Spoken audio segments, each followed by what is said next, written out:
This episode is brought to you by United Airlines. What's new with United? Well, 2 new planes a week, that's what. But what does that mean?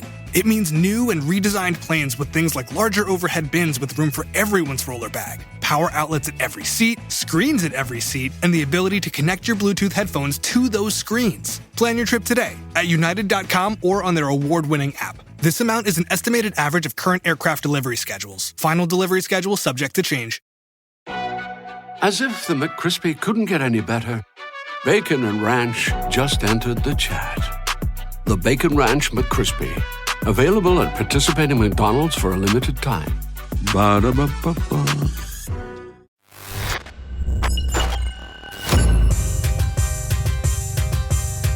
Hey, what's up? Here we go. It is the ManFUzed Podcast. Kaylee here, your host, audio producer, voice artist. My co-host, Ben H., real estate broker, entrepreneur, hanging out, of course. So today on the ManFUzed Podcast, we're going to talk about feeling as many moments as you can, which basically means being present.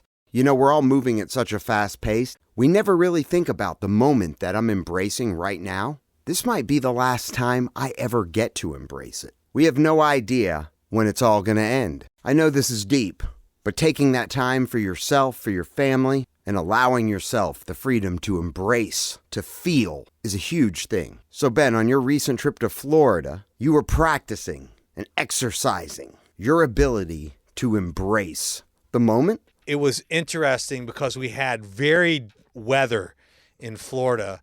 We had wind storms, we had rainstorms, we had all different kinds of storms that came through. It got cold, it got warm, and we were out in the rain on the beach walking, and you know, someone said something to me and it made me come up with a saying, a quote.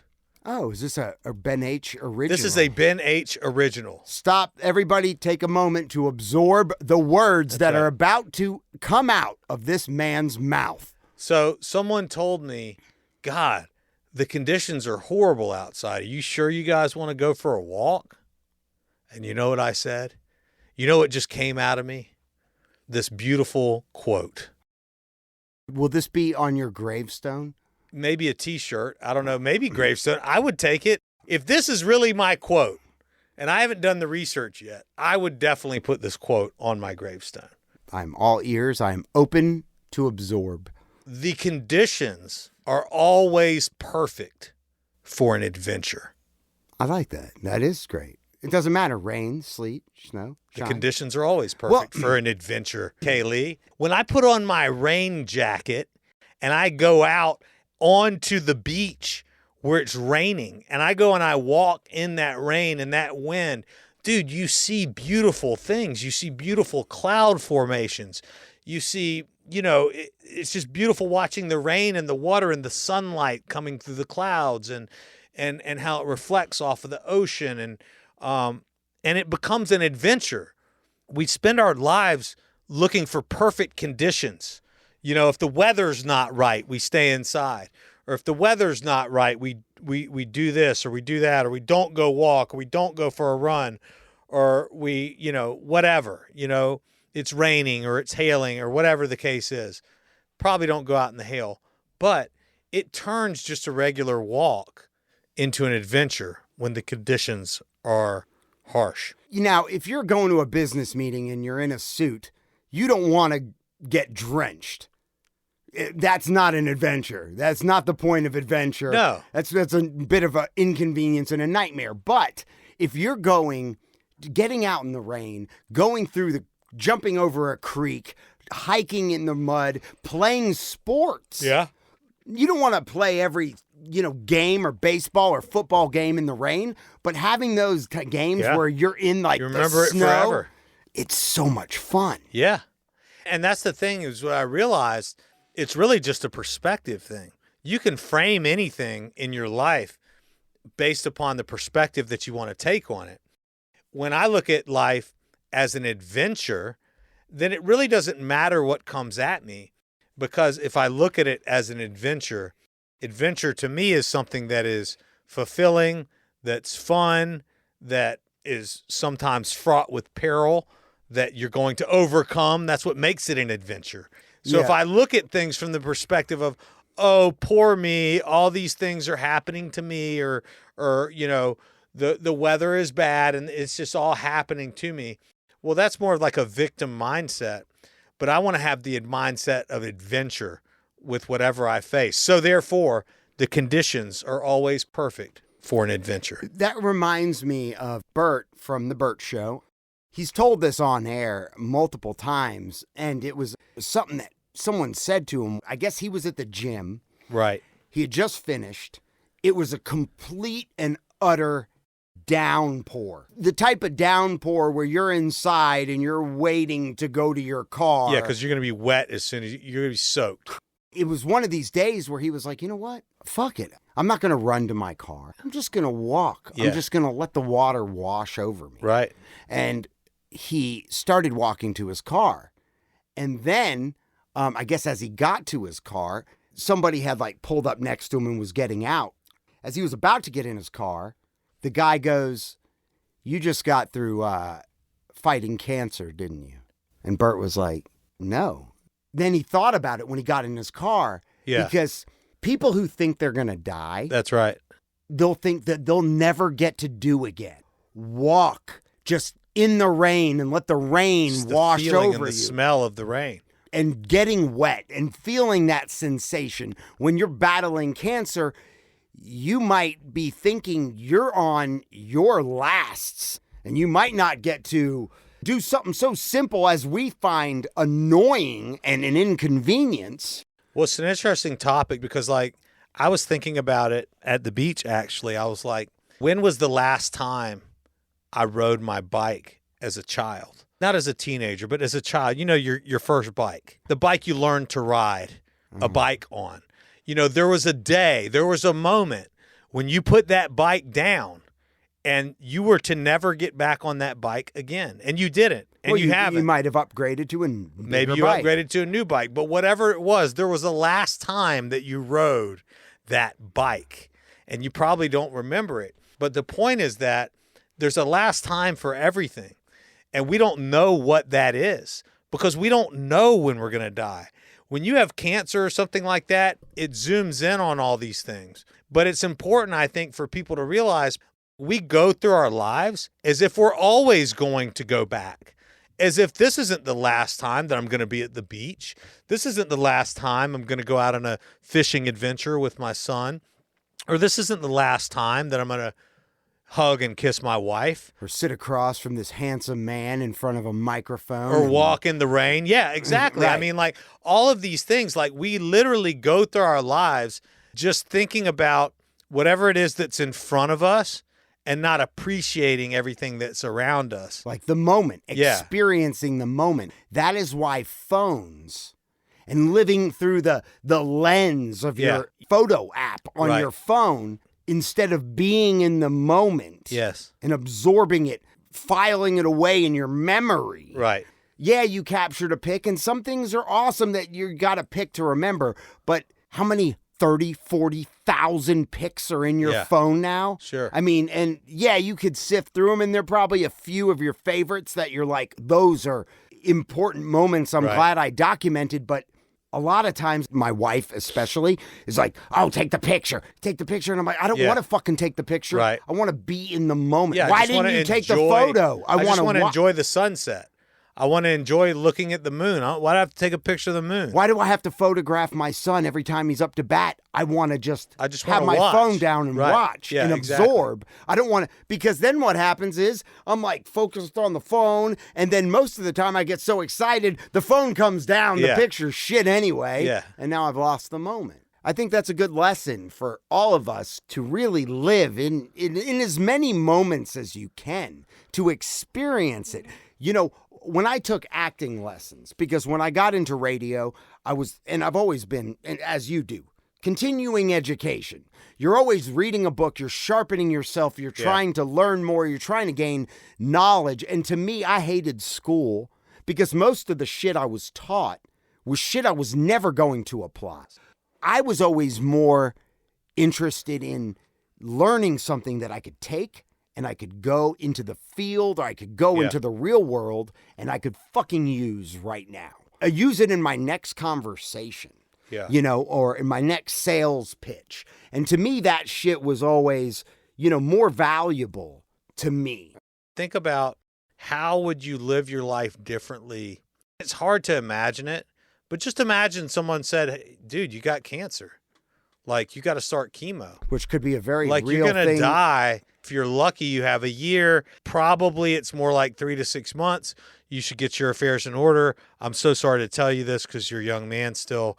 How many people does that happen to? My cousin's husband right now has not eaten anything since November. He is in the hospital still, and he's going through chemo. He can't swallow. He's our age, Does he have throat dude. cancer? No, he's got multiple different kinds of cancer spread all throughout his body, and he's our age. He's got 2 kids. Breaks my heart. He's got a young wife who's beautiful, young kids who are like 8, 9 years old, twins. He's in the hospital, and they say he just doesn't even have the will to live. Like he's miserable. Well, what kind of quality of life do you have at that point? It's just this miserable thing, and he just feels, and just imagine that feeling, man, and just like getting that kind of news, like how would you change things? The thing is, I saw this guy just before he got the diagnosis, and he was perfect. He was perfectly fine, perfectly healthy, perfectly normal just before the diagnosis came. And then boom, just like that, it all changed. And so we all live life like we're going to be, 80, 90 years old or more, like we're going to always be able to go get our favorite drink or visit our family and visit, we're just not. And it's so important for me to try to live in the moment. As I was saying, we sharpen ourselves. I took improv classes. I took acting lessons, like real method acting lessons. And we had my teacher who owned this. She was a smart lady. She bought this church, and she turned the church into like an acting school in the basement. She rented out the top part to a church to use. And one of the things that we had to do in the beginning of every class was a sensory exercise where you basically closed your eyes.